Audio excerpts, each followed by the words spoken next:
Hey, what's up, guys? This is Zach Like here, and you're listening to the one, the only, the Kings of the Ring audio drama podcast, home of the Diamond Donny Gold, baby.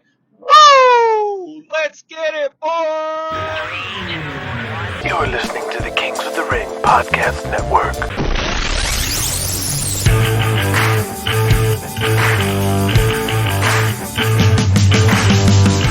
Welcome to Kings of the Ring.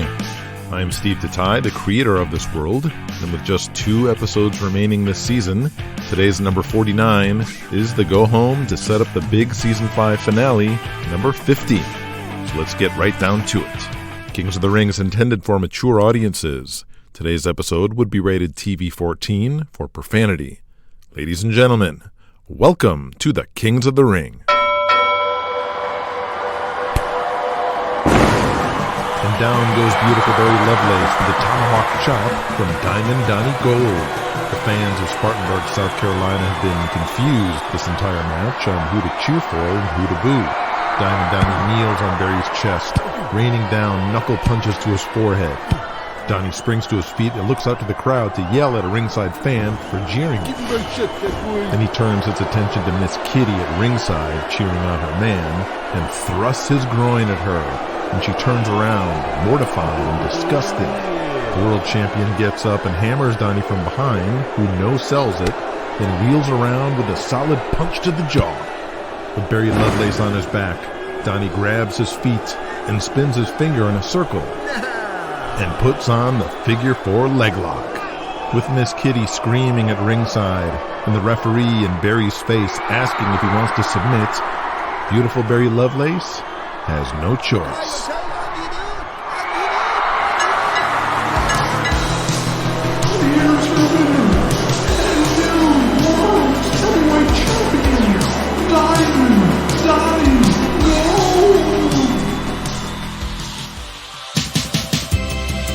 Kings of the Ring, episode 49, Union of the Snakes.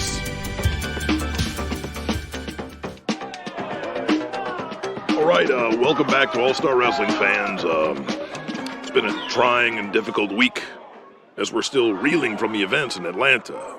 As you just saw on the tape, Diamond Donny Gold stabbed us all in the heart and stabbed the outlaw Jesse James in the back when he double-crossed him before a sold-out Omni. And while we only have the still pictures from Pro Wrestling Digest, this past Wednesday in the Memorial Auditorium in Spartanburg, South Carolina, Diamond Donny Gold defeated beautiful Barry Lovelace to regain the WWA World Heavyweight Championship. As you can see here, we have members of the Atlanta Police Department stationed around the area so we don't have a riot on our hands like we did at the Omni. So I introduce the new World Heavyweight Champion and once again actively wrestling, Diamond Donny Gold. As Donny steps out in his $5,000 suit, draped in diamonds, the police surrounding the interview area part as Diamond Donny Gold steps out onto the studio floor, surrounded by armed police. Over one shoulder is a large canvas bag. Over the other is the World Heavyweight title belt. He drops the large bag on the podium and holds the belt in his arm like a loaf of bread. Delvo, you better wipe that smirk off your face before I slap the taste out of your mouth. Now everyone wants to know, why, Daddy? Why? Kids and old ladies crying. Grown men with tears in their eyes looking up at me, heartbroken, because their dream of Donny Gold being the hero to the people was dashed like that. Why, oh why, Donny? Why? It's the truth, Donny. We do want to know why, and we deserve an answer. Delvo, you don't deserve nothing. And I'm gonna tell you, because I need to get this off my chest. Now let's do this in order. First of all, the Russians, you messed with me, and I kicked all your asses from one side of the ring to the other. I'm done with you. And honestly, I was just fine, just me and the Russians. But no, Jesse James has to stick his nose in where it didn't belong. Do you honestly think I can just ignore the past 10 years of Jesse James being the biggest thorn in my side in my life? That I can just pretend that Jesse James hasn't been the most hated opponent in my entire career? The sheer and pure arrogance and ego of you, Jesse James, to think I'm just gonna put a smile on my face and be your bosom buddy because you couldn't handle the Russians on your own and were getting embarrassed and humiliated? I took you in for 2 reasons. One was to watch my back from that crazy Arab, and the other, brother, while I'm beating on the other. The other reason was to see the look on your stupid fat face when I stuck it to you. Oh, come on! Having to stand next to your stinky, sweaty, cowboy body and doing interviews shoulder to shoulder was worth it just to betray you. Jesse James, I hate you. I always have, and I always will. You hear me? I will never stop hating you. When the nukes are flying around us, and America and the Soviet Union are destroying the world with bomb after bomb, I will be hitting you in the knee with a baseball bat. And that was my motivation to step back into the ring. It wasn't about competition. It wasn't about legacy. It wasn't about proving myself to be the best. It wasn't even about revenge against the Russians. It was about turning on the TV set and seeing Jesse James impersonating what a world champion should be. And with every strain in my rehabilitation to come back from being paralyzed was all about seeing your face covered in blood. It should have been you in the plane crash, Jesse, not me. Oh, come on now, you're taking it too far. That's despicable. Shut up, Delvo. And speaking of impersonating what a world champion should be, beautiful Barry Lovelace, you look in the camera right now, buddy, and you listen up good. No one is going to remember that you carried this. You'll be a footnote in trivia as the worst world champion of all time. And don't you forget it. But you know, Delvo, the people I hate the most are the wrestling fans. Donnie opens the canvas bag and pours out all the letters onto the floor in a pile. These are all the letters I got after that plane crash. And when I see this, I become filled with rage. Why? These people cared about you. I cared about you. How dare you, Jay? How dare any of you? I am Diamond Donny Gold. Do you understand me? I am pure excellence from head to toe. I am better than any of you 9-to-5ers. And you think you have the right to pity me? Moi, the greatest wrestler to ever walk God's green earth? I'm the world champion. I'm the best wrestler in any organization or federation anywhere on this planet. And this is what I think about you fans. Donnie, stepping behind the set, where are you going? Now, wait a second. That's a can of gasoline. What? No. He's pouring it all over the mail. No, stop, somebody. Jesse James, you and the fans can all go to hell. Watch this. Please, someone stop this. No, don't do it, Donnie. Don't light it. Oh, my God, the fans are coming. Police, security, quick. Good commercial.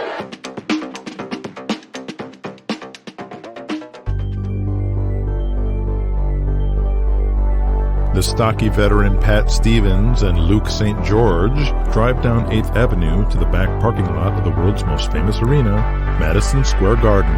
Although hours before bell time, fans are already gathered outside, anxious to see Thor Hansen, the biggest star in wrestling, as well as Tommy Aloha getting revenge against Killian Cavanaugh. However, the wrestlers have something more on their mind that has nothing to do with these matches. So tonight's the walkout, eh, Frenchie? Yeah, this is a pretty big move. But if Betty lead this, and guys like Thor and Killian are in it, I'll stand right with them. Me too. I think that a changes that could be made. It's kind of crazy, but if anyone can do it, it's Hollywood Buddy Melrose. He's a legend. Yes, sir. And it's good to have someone like that on our side.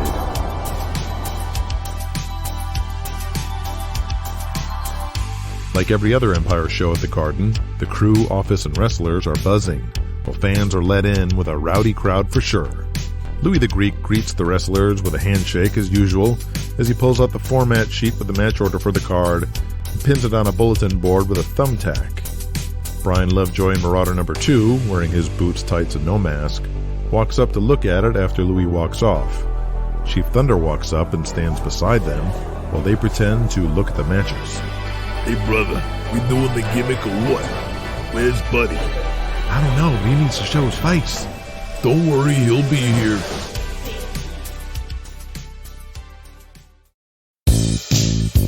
All South Wrestling's Peyton Thomas is in Milwaukee County Stadium with Nelly Gotch, watching his Texas Rangers take on Nelly's Milwaukee Brewers. You guys are going to be toast. No way, Nelly. Ed Korea's a hot rookie pitcher. He's going to make it happen. Well, we still got Robin Yount and Ogilvy. Robin Yount's good, but not exactly the Donny Gold of baseball. We'll see. Speaking of Donny, though, you heard he's working again and they put the belt on him. I did indeed. Which could be an interesting development for all of us. That's exactly what I was thinking. I still don't know what the fuck got into Jesse putting the strap on fucking Barry Lovelace. Yeah, it don't make sense. Maybe it was Hawkins' call. I don't know. Jesse's always been the booker. Well, so are you and me, Nelly. And you know Bert and Charlie still call the shots at the end of the day. That's true. Who knows? In any case, we could really use Donnie, especially now that Julian Cain is up our ass these days. Yeah, we could use something too with our deal with Gabe and the Rebels. Yeah, what the hell happened there, Peyton? I read the blurb in the paper. They got arrested together. Not exactly all South's finest moment. Well, hopefully the story will die down and fade away so we can get back to wrestling. But old Bert won't let it die. He's trying to make an angle out of it. Cheese and crackers. That's a pretty big gamble, Peyton. Yeah, I know, but, once these old guys make their minds up about something. Don't I know it? Hey, do you know Michael's coming back? Michael Angel? No shit. He's in rough shape since leaving New York, but if we can bring him back to work with Donnie, ooh boy, we could draw some money. And we don't need to resort to this Rebels kidnapping Gabe horse shit. And if we could put Donnie with Dan Sanders, that'd be like a dream match. That'd outdraw anything with Thor Hansen on our turf. So how will make this happen? I've never seen tensions within the alliance as bad as they are right now. Yeah, I know. And Hawkins controls Donnie's bookings, right? Yeah, well, fuck that. I'd just as soon call Donnie direct and get things going through him. Okay, well, you should do that. I mean, you and Donnie go way back. And it'll also give you first crack at Donnie for bookings. Okay, yeah, we'll do. You'll need that money after paying for the steak dinner you're buying me tonight. My Rangers take these Brewers out. Oh, Steve Rock 3 and Robin Yount is out. Oh, fucking A, Robin. What are you doing out there?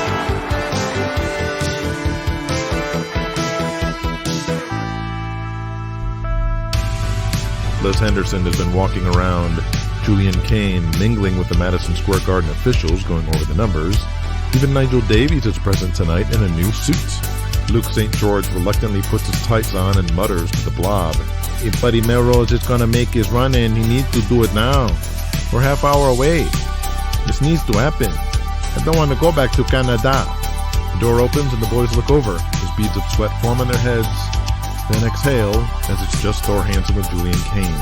As Julian walks to Nigel, the Bronx bomber Tony Gargioni walks up to Thor in the other direction, talking out the side of his mouth.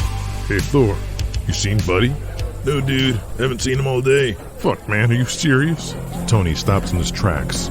Oh, shit, man. Someone fucking got to him. Somebody stooged him out. We got a fucking rat in the kitchen, bro. Come on, man, just cool it. Maybe he just got cold feet or something. I mean, it's a big move. But he's probably just waiting for the right moment. I'm sure he'll be here. Gargioni walks away, shaking his head, and walks by Brian Lovejoy and Tall Paul, already dressed for their matches. You guys didn't see Buddy, did you? No. Got a fucking rat in the kitchen, boys, I'm telling you. Somebody stooged out Buddy. This is so fucked up. Now we're gonna get fucking fired. Shit, I knew it. Calm down, Tony. No one's getting fired. I'm sure there's a logical explanation for this. He's gonna be here. You seen Julian? He's already pissed off. You can see it. He knows, and we're screwed. Everybody that was in on this is getting fucked tonight. I have faith in Buddy. See, Thor's been cozying up to Julian all night. He's probably been distracting him while Buddy gets ready. Just have your shit ready, okay? Don't freak out. Elsewhere, Bad Leroy Brown is talking to Mabutu Zulu. I think Buddy wimped out. Do we need Buddy to do this? Well, I sure ain't gonna lead no walkout. You think all these guys will follow me? Or you? I ain't doing shit till I see Buddy.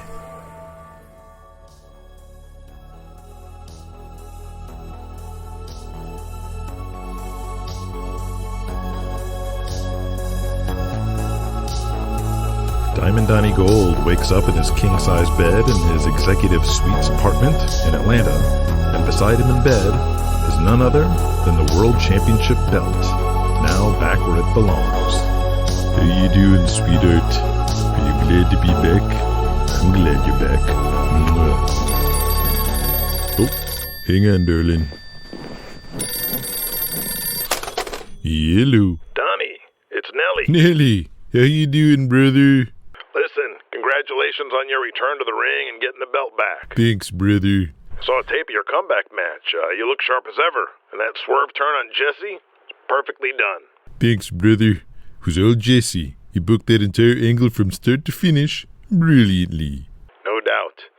But now that Barry Lovelace is out of the picture and Jesse and all his bad publicity is out, and you're the champ again, let's say we revive the alliance properly and get you booked for some AMW shows. AMW shows? Really? Yeah, Dad's been giving me power over the book lately, so I'd like to get you on the show.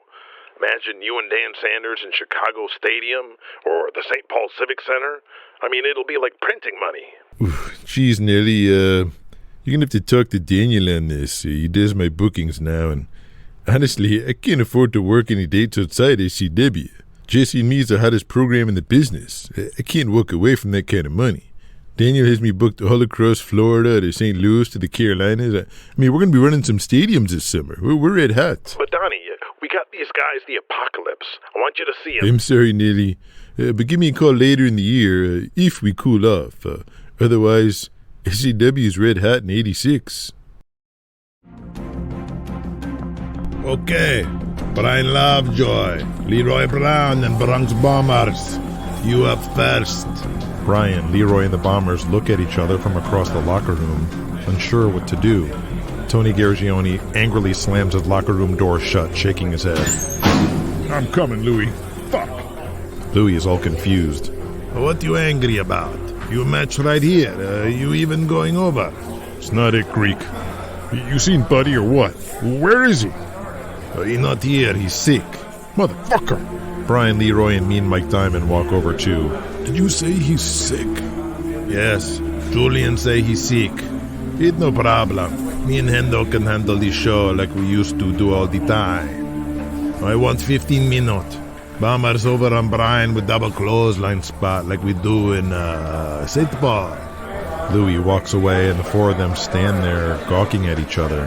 Man, what do we do? We fucking work our match. I want to keep my job and I don't know shit about Buddy or a union or anything. I'm just trying to work. Yeah. And if you guys aren't on board, then fuck y'all. Either see you out there or I don't.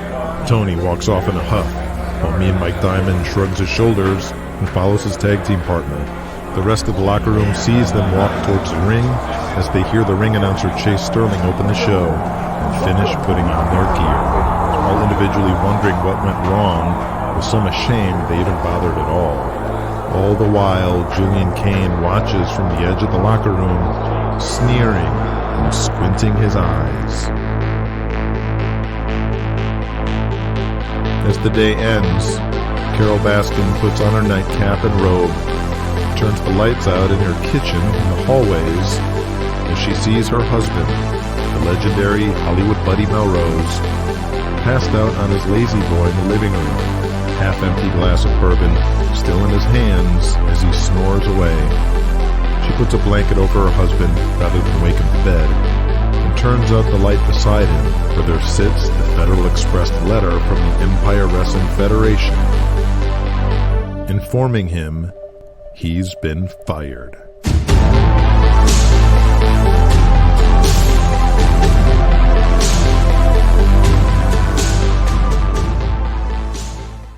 Kings of the Ring will return after these messages. From days of long ago comes a legend. The legend of Voltron, defender of the universe. Land team separate! B team separate! Air team separate! Let's form Voltron! Now you can form Voltron. Attack teams also sold separately from Matchbox. Party! Pizza party! Party!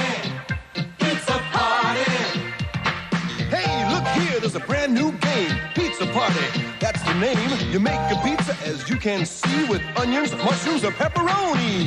You could lose if you have to switch, so you'd better be sharp, you better be slick. Party! Pizza party! Come on! Party! Pizza party! We now return to Kings of the Ring.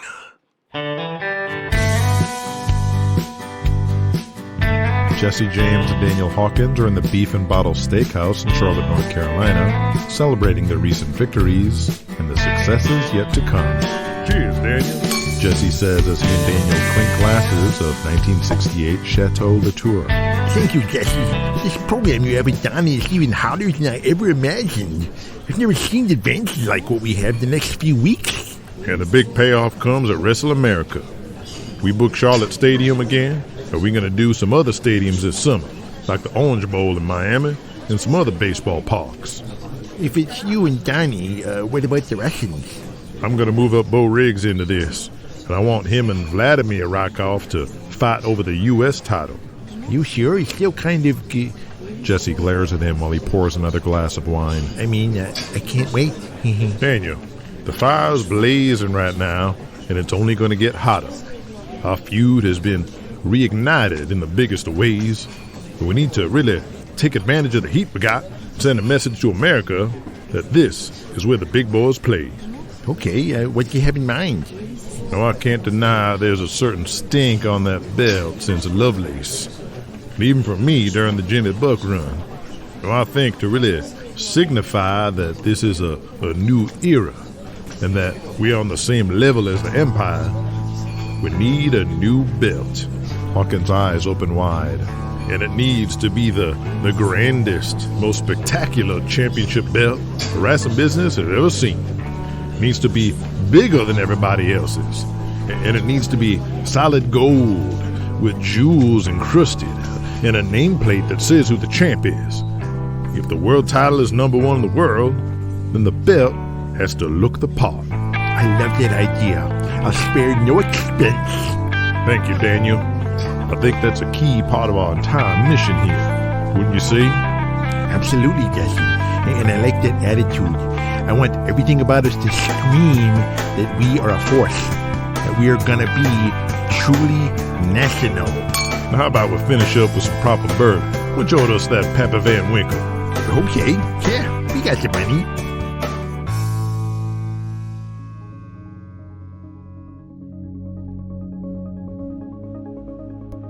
Charlie Gotch's large patio deck overlooking the private lake in his backyard is transformed into a child bonanza as Nellie Gotch's young son celebrates his birthday at his curmudgeon grandfather's estate.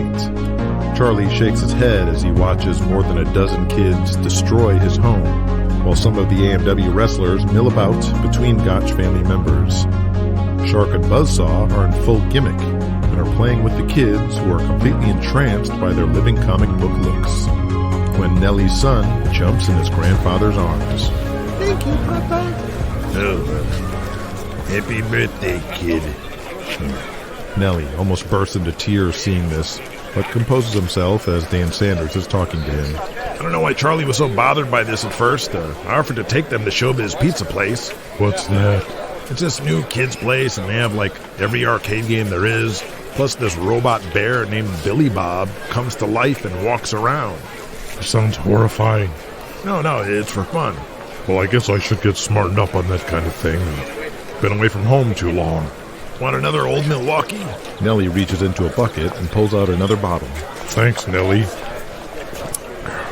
You know, these are the kind of memories I missed out on with my kids when I was headlining at Empire State for so long. Yep, family life and road life don't go hand in hand, especially when working on top. Which is why I need to step down. Come again?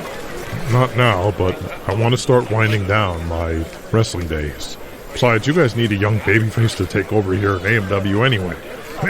You sound like Buddy Melrose. Huh? It's what he said a couple years back in his initial run when we still had Thor.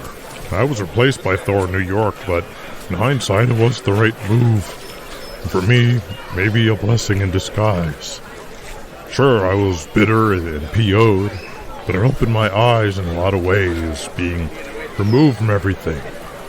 My generation, guys like me and Buddy, we're done. We shouldn't still be out here taking up the top spots. I see what you're saying. I hate to say it, but Julian Cain really struck gold with Thor. For the 80s, he might be the perfect babyface, but there's no reason you can't have your own version. I mean, who do you have now? I mean, who do you like?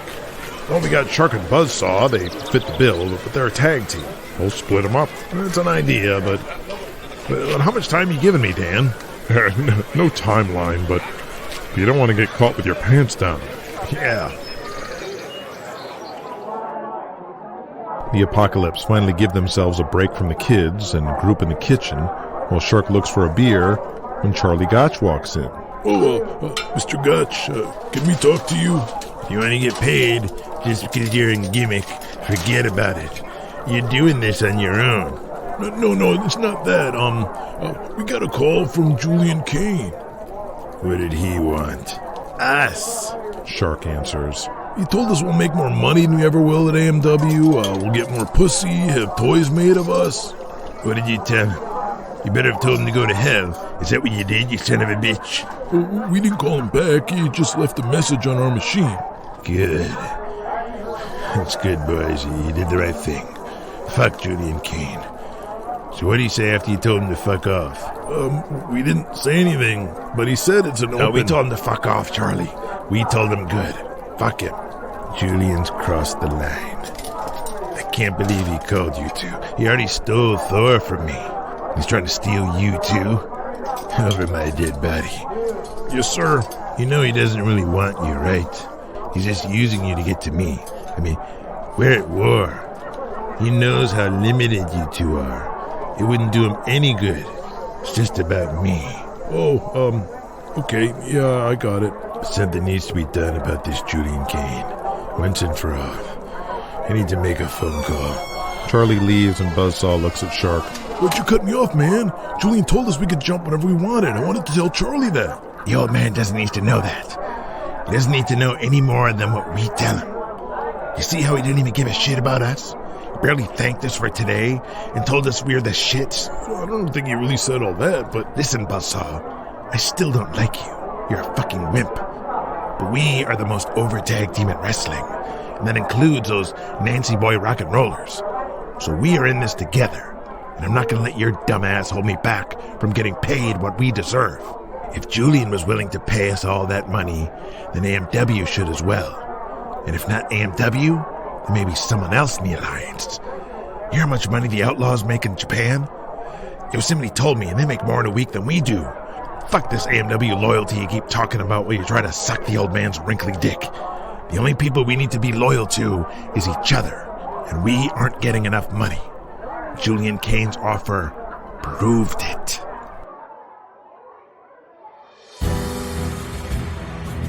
Once again, Daniel Hawkins enters the Billington law firm in downtown Charlotte and is greeted by the elder member of the firm who has served the Hawkins family for decades. Come in, Daniel. I have some more good news.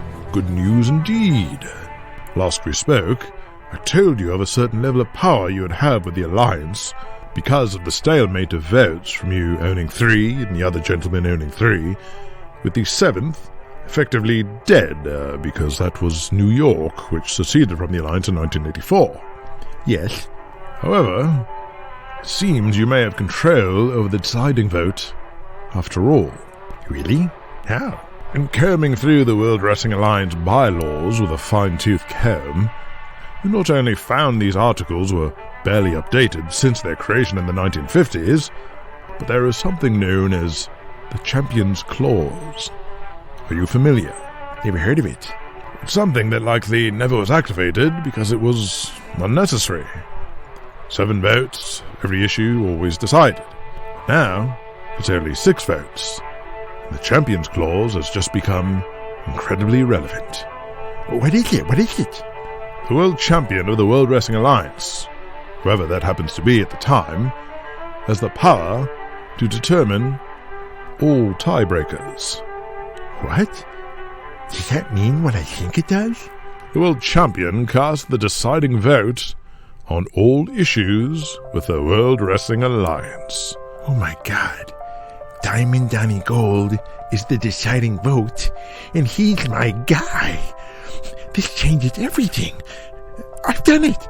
I own the World Wrestling Alliance. It's all mine. Daniel, you don't own anything. I know not literally, but if I have control, I do what I want. There's something I wanted to do for months now, but I keep getting blocked and stopped. SCW, CWA, Heartland, All-Star, it's all so limiting and confusing to the fans. And every time I try to fix this, the old codgers keep blocking me. But no more. Send this out to those assholes so we can get an official vote, and as soon as they vote no, I can activate the Champions Clause, and Hawkins Promotions will officially be renamed the World Wrestling Alliance.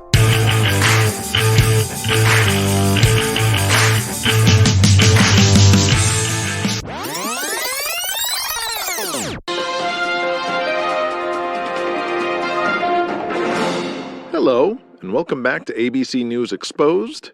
This is your head investigative journalist, Michael Sluck here, and once again, the fraud that is wrestling rears its ugly head. This time from Crusher Krawcheck's very own All South Wrestling. Yes, the two biggest rivals from this company are Gabriel Angel and Denny Wayne from a group called the Southern Rebels. These two so-called combatants are arch enemies in the ring and sell thousands of tickets nightly predicated on the idea that these two hate each other. Angel, pictured here, the wholesome, squeaky clean hero who preaches a good life of clean living to the children who buy these tickets, and his hated rival, Denny Wayne. As it turns out, Gabriel Angel was arrested in New Mexico for driving while drunk and high on and possession of drugs. And guess who his passengers were? Denny Wayne and the Southern Rebels, also drunk and high, mere hours after wrestling each other? Now, the All South Wrestling television program is pushing a cockamamie story that Gabriel was kidnapped by these dastardly villains, but the police report that ABC News Exposed acquired clearly contradicts that story, as all the wrestlers were laughing and joking with each other at the police station and were quite friendly and jovial with each other and the police.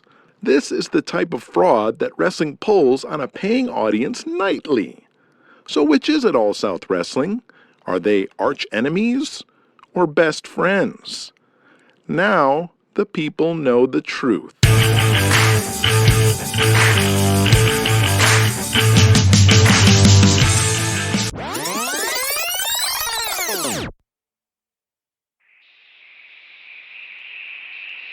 Charlie Gotch enters his den, pours himself a Chivas Regal, looks at the wall and the pictures of Jonathan Cain and other old pictures of himself, George Gilmore, Crusher Krawcheck, walks by his globe and spins it, and then he sits at his desk, goes to his Rolodex, and dials a number.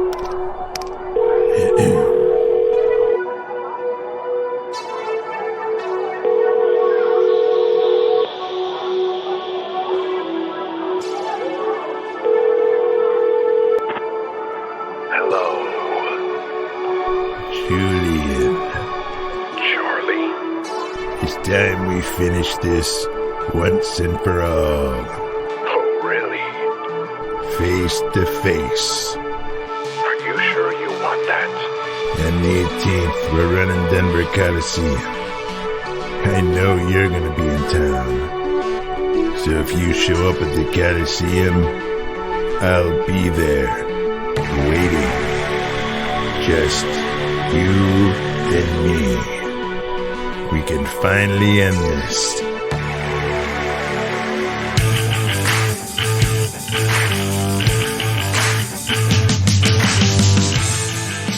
Yes, the very first in-person meeting between Julian Cain and Charlie Gotch will take place in the Season 5 finale. This, the first in-person encounter since the very beginning at Jonathan Cain's funeral. And these two will meet face to face. And what will happen will change the course of everything. That is a guarantee. Today's deleted scene, exclusive for the extended Patreon edition, featured Julian Cain calling Shark and Buzzsaw on the phone. If you heard that conversation, then we hope you enjoyed that scene. And if you did not, we invite you to become a patron at patreon.com/KingsOTR, where you can hear this and all other deleted scenes from the Kings of the Ring show, plus hear new episodes 2 weeks early, and many other benefits, like being in the show. Again, that's patreon.com/KingsOTR. So I am out of here to get to work on episode number 50 in the biggest, most important finale in Kings of the Ring history.